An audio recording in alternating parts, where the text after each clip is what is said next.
am I enough? Am I good enough? Am I smart enough? Do I fit in? That's really the question. It is dysfunctional to refuse to accept the possibility that you could learn from somebody or find success like they can. That's not healthy. Anytime, and this is, I think, a rule that works pretty well, anytime a person perceives that they have arrived, that should be a warning sign. Welcome to the Four Fires Podcast, where we talk about winning in all four of the essential areas of life. And here's your host, Alan Kemper. Well, welcome to the Four Fires Podcast. My name is Alan Kemper, and I am going to be your host today. Just as a reminder, the Four Fires Podcast is a place where we talk about all things Four Fires, all of the important elements of life in your professional fire, your people fire, your physical fire, and your purpose fire. So if this is something that is interesting to you, if you've been following along and you want to be a part of a community of people who are living four-dimensionally, who are working intentionally to grow in each of those four areas, check out the link in the description. You can find out more about the Four Fires Tribe. Today, we are having our friend Greg Moffatt back on the podcast. And welcome, Greg. Thank you. So today, the topic that we're going to start on is this idea of respect versus disrespect. And Greg, before we dig into the topic, if this is people's first time hearing you, why don't you give people a little bit of an overview of who you are, what you do professionally, and then that will help us to frame the topic of the conversation. Yeah, I am the Dean of the College of Social and Behavioral Science at Point University, and I've been there for 38 years. And during that period of time, I've also maintained a private practice. I'm a clinician. I'm a supervisor. I've been working with you off and on for a good long time. Done work in law enforcement. I've got a lot of experience from various areas of life. Written, a dozen or so books and several thousand articles, I think, on varied topics in the mental health and psychology arena. Yeah, it's always interesting when somebody says, I've written a dozen or so books or so. Yeah, Greg's written more books than most people have read. So, Greg, today, as we think about this idea of respect versus disrespect, I want to understand a little bit more about the psychology and the mentality that happens in that space. Why is it that we tend to respect some people, or why is it that maybe we disrespect some people? Let me clarify what I'm thinking about there. I ran across a guy a couple of weeks ago, and it's a guy in his mid-50s. Great guy. I mean, I like him a lot. And I was telling him a little bit about the Four Fires and how one of the things we're trying to do is live intentionally in all of the important areas of life. And he was asking about what these areas were, and I told him, it's about living well in your professional life. It's your ability to know what you're good at and be able to convert your craft into cash. And then we talked about the people fire, and we talked about the physical fire, and we talked about the purpose fire. And he seemed very comfortable talking about his people fire and his purpose fire. And he very quickly went to discounting or disrespecting people who both made a lot of money or seemed to have a high degree of professional success, or people who seemed to have a pretty healthy body, specifically around weight. And his comment was, those people are greedy for the professional side, and those people are shallow on the physical side. And I just left the conversation wondering why so quick to discount those things? And I just wanted to kind of pick your brain for me and for the audience as we think about why do people do that, and do I do that? Well, the answer is probably yes. Just as a caveat, of course, we all know that people can earn respect and earn disrespect because of clear overt behavior. So we're going to set that component aside. In order to answer your question, we have to think about a little bit of neurology, and don't go to sleep yet. I know I said a scary, boring word, but how our brains work, having a bit of an understanding about it can help us answer that question and maybe give us a little bit of a break on some things that our brains do for us, and also know how to take control of that and override it. Those are the really two goals. So there's this area of your brain specifically, it's called the reticular formation. And you can think of this part of your brain like a receptionist or secretary at the entrance of a building. Okay. So first day on the job, the secretary's learning who's who comes and goes, how things work, where the coffee machine is, all the business of the day. Every day she's learning. And if you think of the perfect employee, she never has to be told twice. Mm-hmm. So once something's learned, that's the way it works. Mm-hmm. That's the way our reticular formation works. So starting around really infancy, but for sure around 2 to 3, that area of our brain is constantly learning about how the world is. And we're trying to take that world and make sense out of it. So the first day that secretary's on the job, somebody comes in the door. Hi, I'm here to see Mr. Smith. Well, she has no idea what to do. Okay, but after 100 of those, 1,000 of those, it happens very, very quickly. She doesn't even have to think about it. Okay, Mr. Smith's calendar's here. Mr. Smith's out of the office today. So you can think about the first time you ever drove a car. You had all the instructions. So the secretary's reading the instructions. Okay, get the calendar out of the top drawer and put it on the desk and look for the day of the week and look for Mr. Smith's blue ink or whatever it is. So you sat in that car and listened to your dad or your driving instructor, seatbelt on, adjust the seat, adjust the mirrors, all the things you have to do. Well, certainly after months or years of driving, you don't have to do any of that. Right. That reticular formation does it for you. Okay. So you could do it with your eyes closed, literally. And in some ways, it makes us very efficient as drivers. So when you're driving down the road, you're not looking for things you looked for when you were a new driver. You're looking for what doesn't fit. So if I ask you, did you pass a blue car on the way in here? You'd say, I don't know, probably. You don't know because it's irrelevant. Your little secretary in your head has learned that piece of data is not to be, you shouldn't be bothered by that. But if I said, did you see a car that was built like a hot dog? You would have definitely noticed that because the secretary in your head would have said, oh, there's a new piece of information. I need to know what to do with it, and would check in with you. All that to say, the great psychologist Theodore Geisel, also known as Dr. Seuss, wrote a fabulous little book called The Star-Bellied Sneetches. Okay. And I have my graduate students read this book aloud in class. And what he portrays in this story is these creatures, some have stars on their tummy and some don't, and how it becomes this bias thing. The ones with stars were better than the ones without, and vice versa, and this tale goes on. We do the same thing with everything. Things that are salient, very easy to see, skin color, height, gender, hair, very obvious components. That little secretary in your head is programmed to group stuff together. Okay. And from that we get what we call biases or stereotypes. And then at its extreme, and certainly dysfunction, is bigotry and stuff like that. So there's a grain of truth to some of what we have as stereotypes. Men are. Well, we could come up with a list and probably find 8 out of 10 men, probably. Not every man, and that's where we have to kind of override that secretary. But we do the same thing with other things that are maybe a little less salient, like wealth. Well, what does wealth mean? Wealth means more than I make.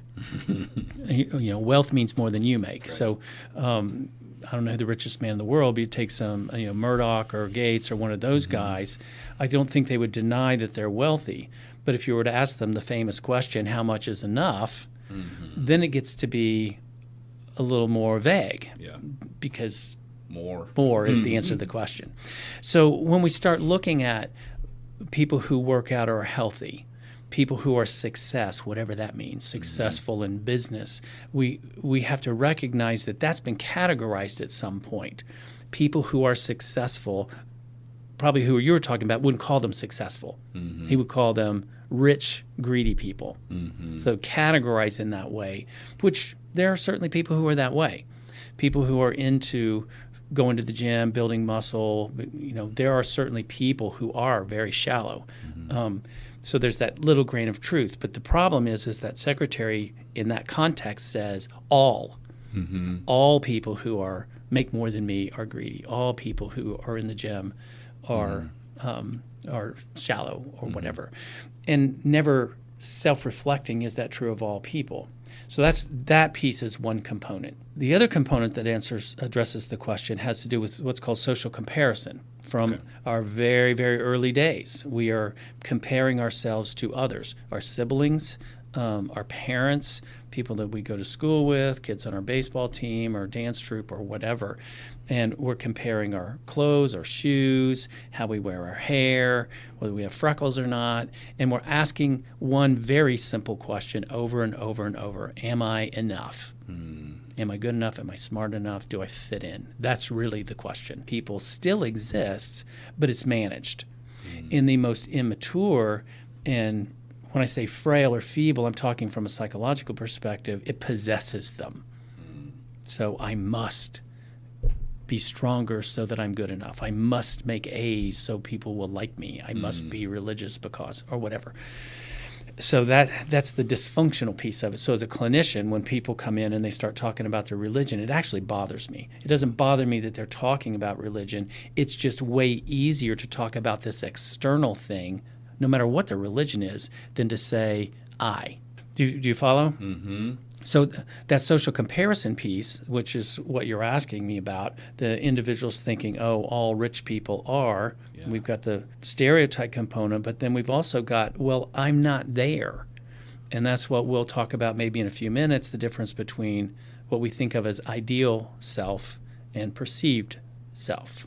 Yeah, so social comparison, this is there a healthy piece of this? Is there a reason that we do this? I mean, I kind of get the, when you were talking about how the brain works and what'd you call it, the reticular formation. It seems like that there's a healthy model, like these berries over here That's exactly are right. good. These, berries that look like other things are bad, so I can protect myself. And we have experiences, and I understand the putting them in boxes and how. Is there a healthy version of social comparison? I mean, is it? Yeah. Social comparison actually is what keeps us accountable to one another. So the lack of social comparison, which we see in antisocial personality disorder, these are the serial killers, serial rapists. They don't care what anybody thinks. Okay. So caring what other people think helps us maintain community. Okay. So we call it by all kinds of names, but your mother told you hang with the right crowd. Mm-hmm. She was right, because the crowd you hang with is going to affect you. Your social comparison. If your crowd smokes weed, you're more likely to smoke weed. If your crowd goes to youth group, you're more likely to go to youth group. Pick a measure. So if you think in terms of community, our social comparison, we know we get on the interstate. How fast you drive on the interstate. Speed limit 70. You go with the flow of traffic. You go with the flow of traffic. That's exactly right.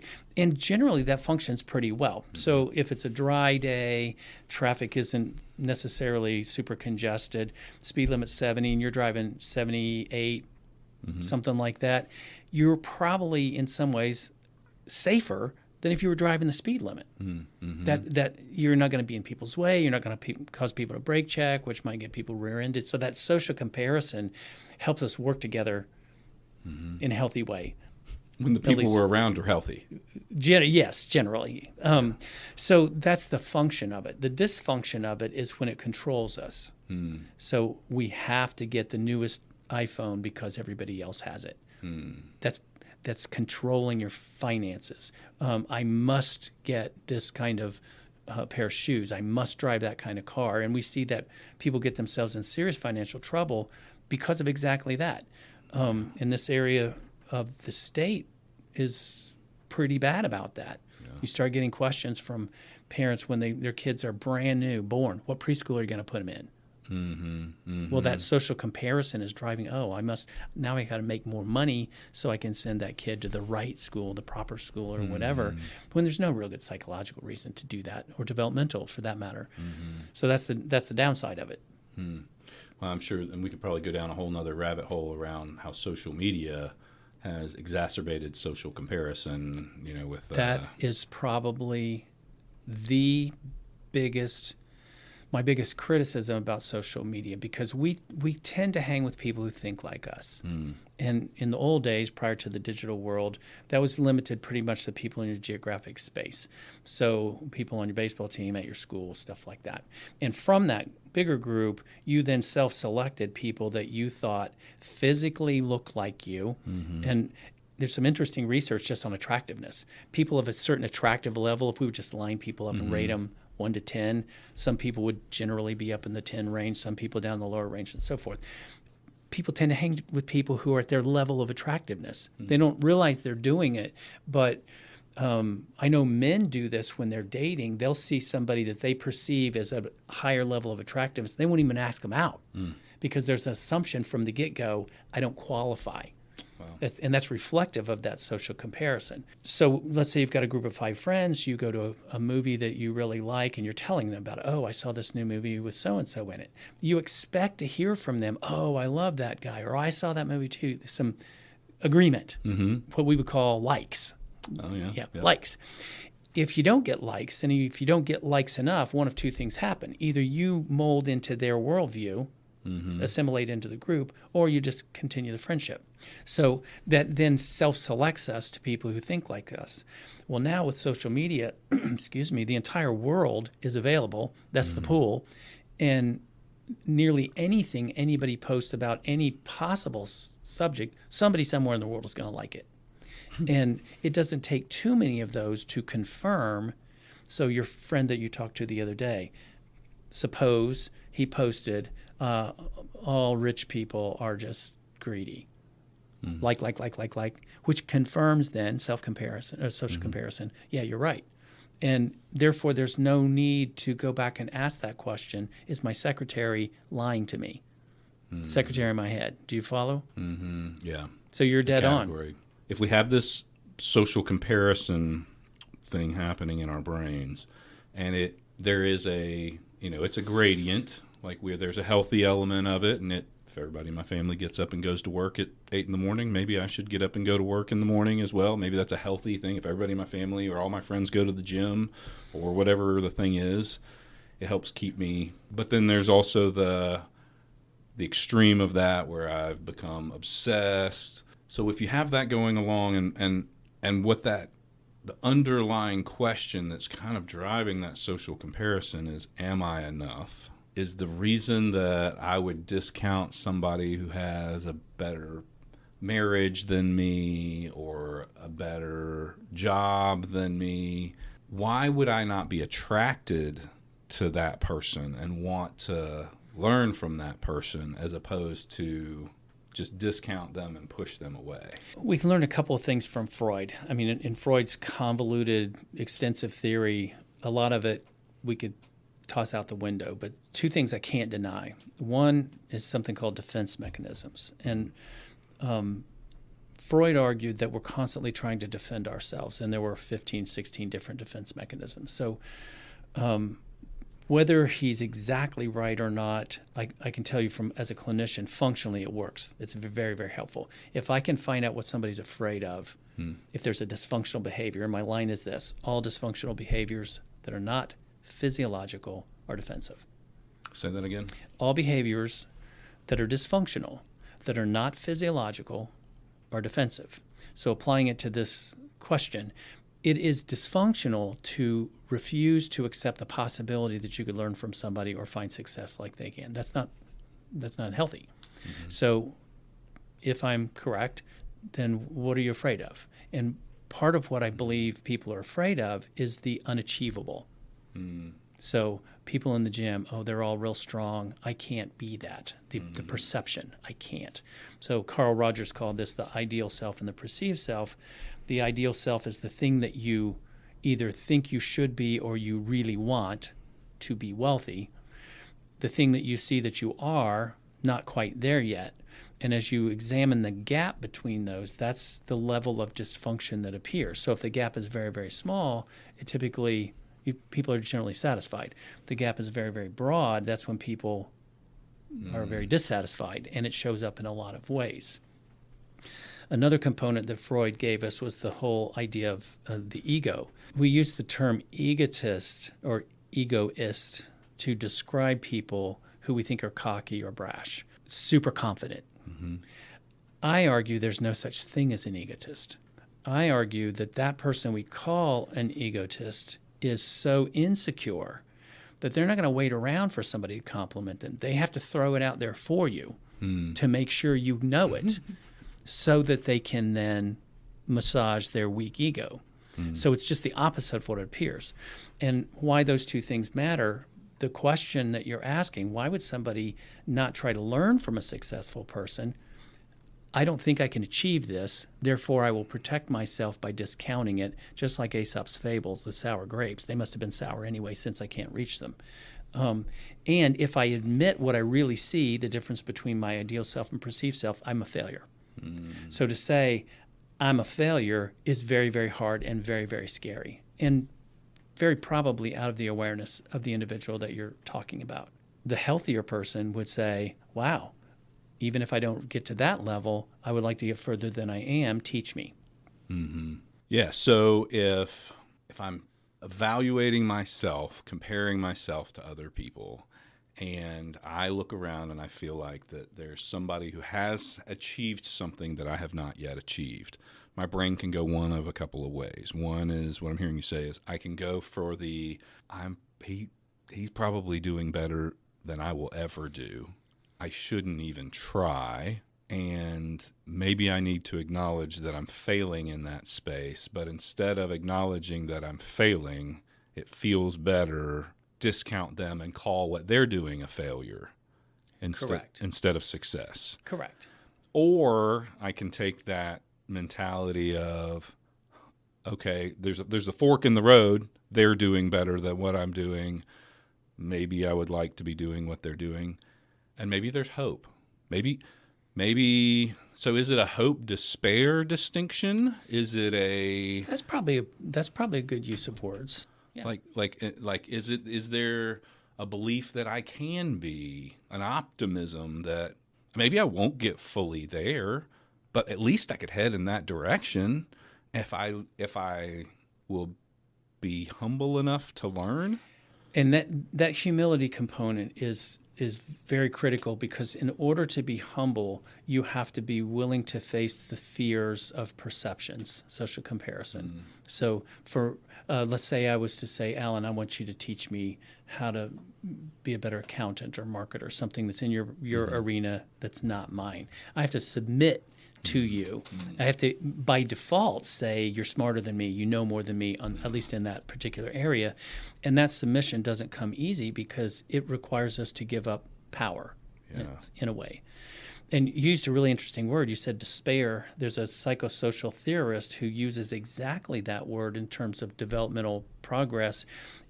People my age, in their 60s and beyond, he argues that the grumpy old man kind of stereotype, that's the individual who reaches life toward the end and looks back and does this thing called life review. What have I achieved? And the one who says, you know what, I was not in a great marriage, I hated my job, my kids never talked to me, I didn't achieve, he calls that despair. The other side of that coin is the one who looks back and say, you know what, everything might not have gone perfect, but I think I did good. He calls that integrity, which I love that word. It's a way of saying I took the resources I had and did what I could with it from a retrospective place. What we're talking about, and it doesn't matter whether you're 60 or 20 or any place in between, that fork in the road is recognizing there will always be forks in the road. Until you take your last breath, it's not too late, I guess, is kind of the point. And what we do as we coach with lead is take that person where they are at whatever age, at whatever stage, at whatever measure of the four fires, and say, look, you don't have to stay there. And motivate, give them some sense of hope to pursue their goals and dreams and create an ideal self that's achievable. One of the things we talk about, you have been granted the dignity of choice. And the dignity of choice is that idea that tomorrow does not have to be like today or yesterday. And there's hope in choice. And can be some frustration because the reality oftentimes is once you acknowledge the power of choice, you have to accept your current state as a product of your past choices. That's exactly right. And if you don't like your current state, but the beauty is that you also at the same time affirm the power of choice to change your future state. You know, a lot of times when I'm coaching people and I hear them discounting, oh, well, I'm not fat, I'm just big boned, right. Or everyone in my family is overweight, or kind of applying, like shirking responsibility for their current state. And rather than owning their own choices, that seems more convenient. The problem with the root of that is that it undermines the power of choice for their future. That's correct. And it's a safer choice because then you don't have to do anything. So your guy that, thinks all people in the gym are shallow and all wealthy people are greedy, now there's no work to do. I saw a very interesting, I'm not a TV person at all, but back in probably the late 80s, early 90s, one of my students brought me this videotape of some daytime talk show. And the topic of the talk show was on race. There were 3 African-American males that were being interviewed. 2 of the 3 were fairly aggressive in their tone about what their experience was in life and how largely Caucasians had kept them down, not hired them, gotten in the way. Right. The third guy was the last one to speak, and I wish I'd kept a copy of that tape because he said this when microphone came his way. He said, I don't know what y'all are talking about. He said, when somebody puts something in my way, I will go over it, I will go around it, I will go under it, I will go through it. I'm not letting anybody, white or otherwise, stand in my way of my goals. Now, I'm not by any means denying the effects of racism and stuff. Right. That's not the point. The point was attitude. Yeah. On the one hand, we had attitude that said, I can't, because on the other side, we had an attitude that says, I can. And the latter is the one that will find a higher level of success with intent. All right, so you have counseled hundreds of people, thousands of people in your career. You have coached plethora of people. How do I, as an individual, make sure that I have that learner's mentality? How do I have the attitude or recognize when I'm not in a space where I'm taking that, the people that you just described, the three gentlemen, the first 2 kind of taking the victim mentality, or I'm going to place blame somewhere other than myself. How do I be sure that I'm operating in a space that's going to get me? That's gonna. I'm trying to come up with the words, but I want to be in a learner state. Because you just know that the person who's discounting is not going to grow. That's my. They're not going to grow while in that state of mentality. Right. That's correct, because they see no reason to do so, and because I'm a writer and I'm in public a lot, I'm constantly getting feedback. And I wrote a newspaper column for, 35 years. And I got kind of tedious. I don't read the comments too often, but every once in a while I'd see, postings like people do today. And I was like, why do I bother? People just griping at something that I didn't say or whatever. I'm like, there's nothing I'm going to do that's going to change your mind, because you've made up your mind what you thought I said and we're done. But when I'm one-on-one with somebody, I have to first assess that person's level of maturity, because the less mature, think 15-year-old teenager, the less mature they are, the more certain they are they know far more than their parents or anybody else. Right. And that's a huge hurdle, which makes teens a very challenging population as therapists. We get that same attitude with people who are older as well, which your guy you've described may have been one. So I have to assess that level of maturity. Are you willing to reconsider anything? Could it be you're wrong? So when I would read these criticisms, one of the questions I always ask myself, could they be right? Did I not communicate well? Did I actually say what I didn't think I said? Or I at least ask that question. Yeah. That's what a mature person will do. That doesn't mean I just swallow anything they say, but I at least consider it. So when I'm sitting across the table from somebody, that's what I'm weighing. I'm measuring that in the way that, and if I keep getting, nope, I'm right. Whether they're right or not is not the point. Yeah. The fact is their mentality is such that it's impossible they could be wrong. Therefore, it is impossible that we're going to move from that spot. And I do have to add one little caveat. Some life experiences are so traumatizing, and I use that term deliberately, codes. It puts something in that little secretary's head that is next to impossible to undo. So if you consider women who've been sexually assaulted, that can be so powerful that she can intellectually know all men are not rapists. But effectively, all men are rapists. I will never trust another man, including my husband or my sons, as long as I live. And that takes a great energy to modify for very obvious reasons. But we can get some of that same trauma from, suppose that your guy had a father who was very wealthy and was greedy and ignored his son. And he learned, I am nothing because he liked money more than me. In a way, that kind of experience can be as loud and hard to overcome. So therapeutically or coaching-wise, we might need to look for that as well. But once we kind of figure what kind of maturity we have, then we can ask the question: are you happy? Are you happy with your body the way it is? Are you happy with your checking account? If you could just blink and have as much money as the rich people, would you do it? Now, if somebody said, no, I don't want Bill Gates' money, I don't believe you. Yeah. Now, I believe you might not want the trouble that comes with that money. But to say you can do anything you want, anywhere, anytime, any place, that is a natural yes. Yeah. There is hardly anybody's going to answer that question no. So once we see that, say, okay, what's stopping you? Well, all my family's big boned. Okay. You can't do anything about your bones. You can do something about that 80 pounds of non-bone that's on your body. Do you want to or not? Now, I wouldn't say it quite that crass, but you get the idea. Yeah. So once the door is open for reconsidering, then there's a place to grow. And nothing breeds success better than success. So whether in my clinical practice, whether they're 5-year-olds or 50-year-olds, if I can show them they're not stuck where they think they are, that success gives them courage and interest to be more. Yeah. Competence breeds confidence. And so showing that idea of like, you can win a little bit here. I had a really interesting conversation last night on the phone, almost an hour, with a business owner. This person had very nasty divorce, out of goodness of heart, signed away way too much, finds herself at late 50s, basically in the poverty line, having to rebuild. And the statement that this business person made, and I was thinking the 4 fires as we talked about this, I'm listening, and she said, I'm putting as much as I can in my 401k, and I'm like, you have limited yourself. I said, you have decided the best you can do is try to get out of bankruptcy and build your 401k. I said, what are you not considering?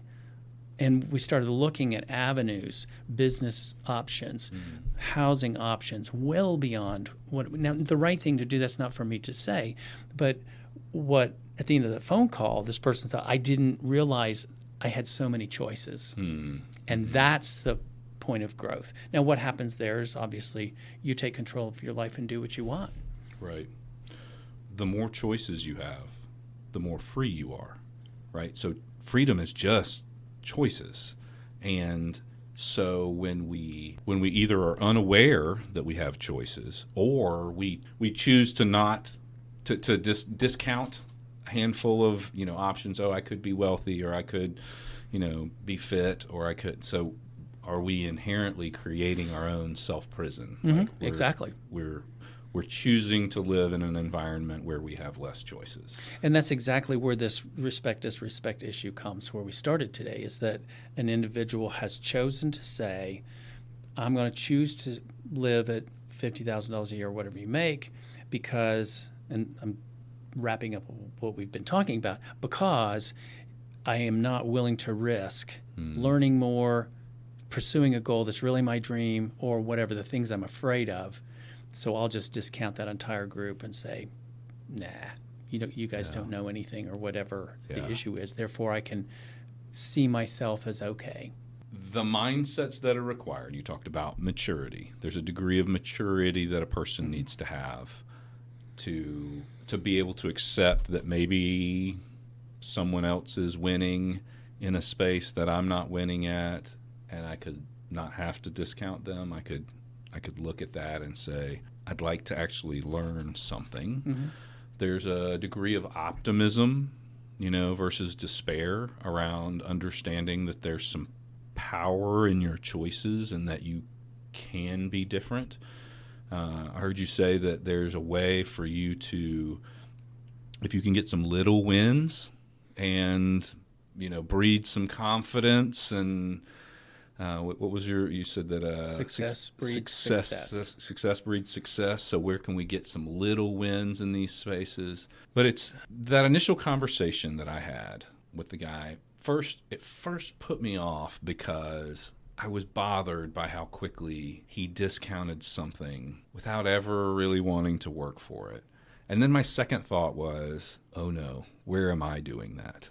Like, where is it that I am blind to having that third party, having someone who will look at your life, hold the mirror up in front of you and go, hey, Alan, just an observation. Here's what I'm seeing you do, right? Like if I can have the humility to listen to a trusted advisor, somebody who will hold that mirror, which is when we talk about the friends fire, right? Or the people fire, the part of your friends.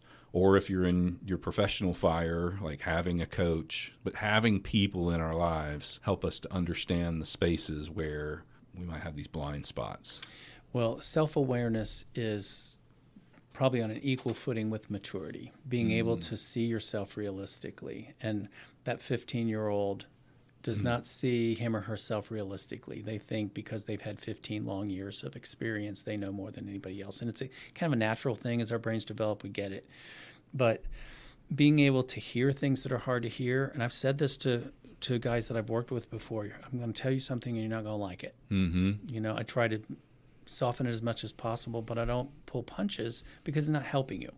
And it is that external source that's sometimes necessary for us to see where we're failing in our relationships or in business or whatever. You're sabotaging yourself, that we don't see.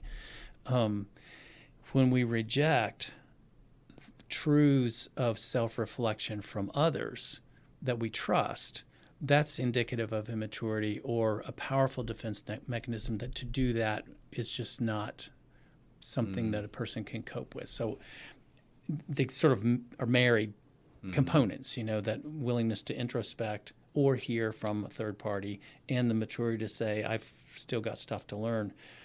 One of my students once years ago, this kid came up to me, 19 years old, and he said, I haven't learned a thing in your class all semester. And I told him, and I meant this sincerely, all I said to him was, I'm sorry to hear that, but I've learned a lot from you.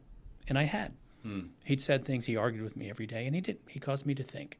And I'm not trying to brag on myself. I'm saying it's the mentality that says, okay, I may be the teacher, I may be the PhD, but maybe there's something I can learn from that 19-year-old. For sure. And there was. Similarly, like I find myself in these places, I can learn from anyone. I think the thing I have to be aware of for me is when I think that I find myself in a situation where I think I don't have anything to learn from someone.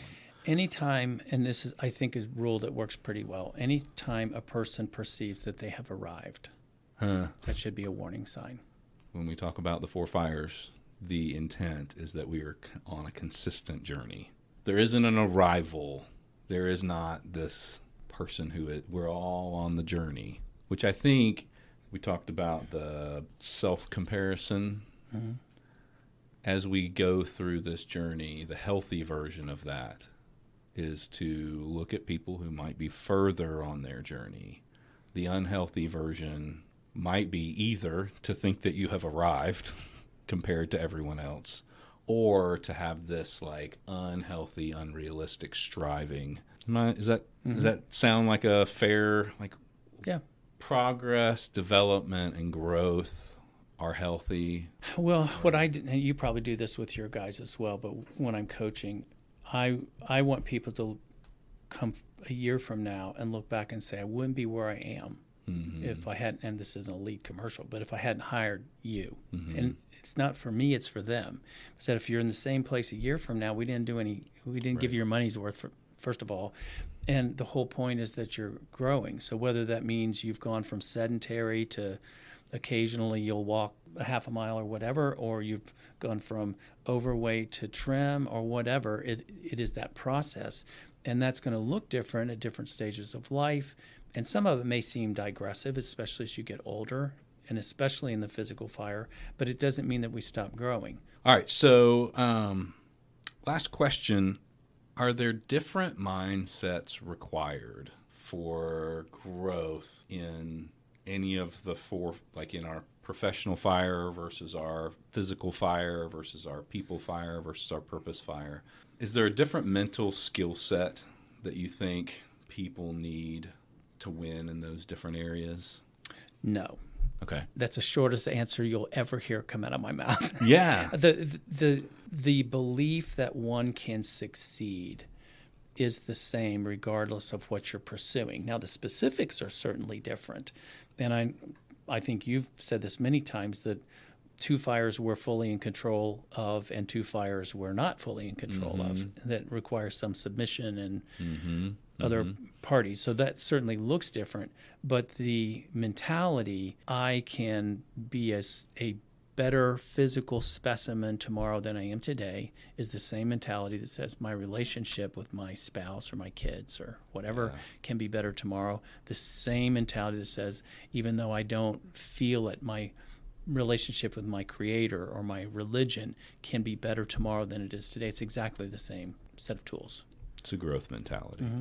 Well, Greg, I appreciate you taking some of your time to be here with us today. Four Fires Nation, we're honored that you are out there and on your journey. Stay aware of areas where you might be discounting people. Stay aware of places where you might put people in boxes, and think about how social comparison and what'd you call it, the reticular formation. Oh, yeah. We're putting people in boxes.